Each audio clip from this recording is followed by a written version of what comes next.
In 1974, something almost inconceivable happened behind closed doors. The sitting president of the United States went down on his knees before Muhammad Ali and begged, truly begged, for help saving his presidency. What Ali said in that room did more than stun a desperate man. It redefined dignity. The meeting remained sealed in silence for 45 years.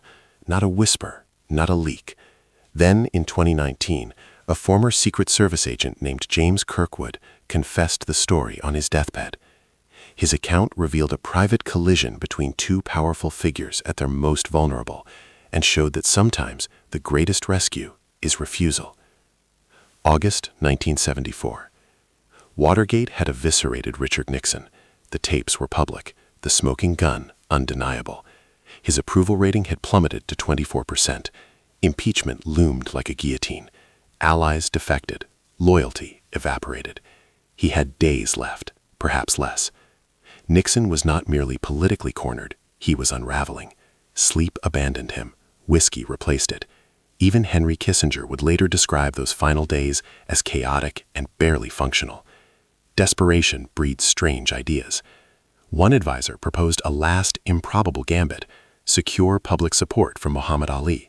Just one photograph, one statement, a symbolic gesture of reconciliation from the very man who had defied the government, refused the draft, and sacrificed years of his career. If Ali could stand beside Nixon, perhaps the country might soften. It was audacious, calculated, fragile. Ali was beloved by Black America, revered by young people who opposed the war. A single image might recalibrate public sentiment. They reached out, promised access, money, influence, even a pardon for his draft conviction, though the Supreme Court had already overturned it. Ali agreed to meet, but promised nothing. August 6, 1974. A secluded estate in San Clemente, Nixon's Western White House. No press, no official log, just Nixon, Ali, and one Secret Service agent stationed outside the door. Ali suspected a photo opportunity. He had been paraded before politicians before. He was not naive. When he entered the study, Nixon looked diminished, unshaven, eyes bloodshot, posture heavy. They shook hands. "Thank you for coming," Nixon began, attempting charm. "You training for another fight?" Ali's tone was courteous but cool. "Mr. President, what do you want?" The mask slipped. "I need your help," Nixon said. "The country needs it. Watergate is tearing us apart. I made mistakes, but impeachment, this spectacle, it's destroying the presidency. I need someone who can bridge the divide, someone like you." Ali listened, expression unreadable. "One photograph," Nixon pressed, "a statement about healing, moving forward, that's all." Ali asked quietly, "Why would I do that?" Nixon listed incentives, business opportunities, political favors, international access, power, privilege, everything within reach. Ali shook his head. "That's not what I asked. I asked why." The composure cracked. "Because I need it," Nixon said. "Without help, I'm finished." "You are finished," Ali replied evenly. "Everybody knows it. The question is whether you finish with dignity or without it." Collapse. Nixon began pacing, words spilled faster. He spoke of achievements, opening China, ending the war, of enemies, of betrayal, of prison. "They're going to destroy me," he said. "My family, my legacy, everything." Ali stood still. Then, in a moment that defied imagination, the President of the United States dropped to his knees.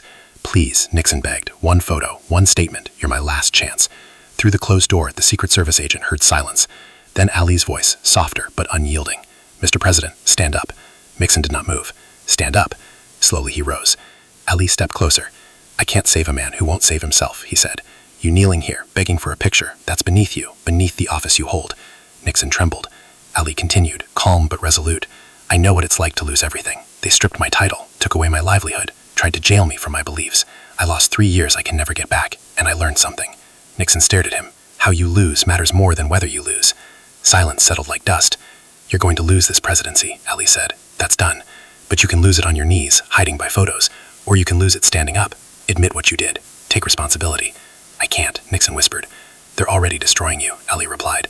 "The only choice left is whether you face it standing." "The choice." "What am I supposed to do?" Nixon asked. "Resign," Ali said plainly, "before they force you out. Admit your mistakes. No excuses. That's the only way you get any dignity back. And then you get to be human again," Ali said. "Not a president protecting an image. A man rebuilding himself." Nixon looked hollow. "Why do you care?" he asked. Ali picked up his coat. "Because we're both human, and human beings deserve the truth when they're falling." At the door, Nixon called out, "If I do what you're saying, will you say something publicly?" "If you do the right thing," Ali answered, "I'll acknowledge it, but I won't pretend what you did was okay." "That's more than I deserve," Nixon murmured. "Yeah, Ali said, "It is." 2 days later, on August 8, 1974, Richard Nixon resigned. His speech admitted mistakes. Not perfectly, not fully, but more candidly than expected. When asked if he had seen the resignation, Ali said simply, he stood up. Not all the way, but more than before. The story remained hidden for decades. In 2019, after the agent's death, it surfaced. Nixon's personal diary entry from August 6th was re-examined. Met with Ali. "He showed me more dignity in my lowest moment than I showed my country in my highest. He told me to stand up. Ali could have humiliated him. He could have extracted favors. He could have watched him crumble. Instead, he demanded posture, accountability, spine. Not mercy, not rescue, responsibility." Years later, Nixon wrote about meeting a man who had lost everything but survived because he stood up and faced it. Many believe he meant Ali. Whether president or pauper, the principle remains. When everything collapses, there is still one decision left. Kneel in desperation or stand in dignity. Ali chose to stand, and he told a president to do the same.